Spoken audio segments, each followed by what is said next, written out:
தேங்க்ஸ்மா. ஒரு 10 ரூபா இருந்தா கூட. போனாயே வீடு வீடா போய் பிச்சை எடு. தங்கச்சின்னு ஊரை விட்டு வந்து உன் வீட்டில் தங்க பார்த்தியா? இது வேணும், இன்னும் வேணும். சரிம்மா. அந்த தட்டை எடு. நான் சும்மா தான் சொன்னேன், அதுக்காண்டி போய் பிச்சை எடுக்க போகிறேன். உன் கூட இருந்தால் அதுவும் நடக்கும். கூட திரும்பிட்டு எந்தாச்சும் போய் தொலைய.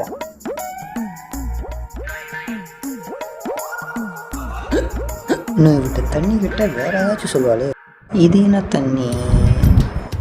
வெள்ளையே மருது தண்ணி குடிக்கலாமா? ஏதாச்சும் அள்ளி தனியாக இருக்கும். ஏய், அதை குடிச்சிட்டியா? நான் வந்து உனக்கு வாட்டர் பாட்டில் எடுத்து வந்தோம்ல. ஏய் பைத்தியம், அது பினாயில் வந்து தண்ணிடா. இரு அம்மாவுக்கு ஃபோன் போடுறேன். நீங்கள் மட்டும் வாரத்துக்கு ஒரு நம்பர் மாத்துறாங்க. அம்மா, நீங்கள் ஏன் கல்யாணம் பண்ணி வைக்க மாட்டேன்னு சொல்லி உங்கள் மகன் பினாயில குடிச்சிட்டாமா? பாவி.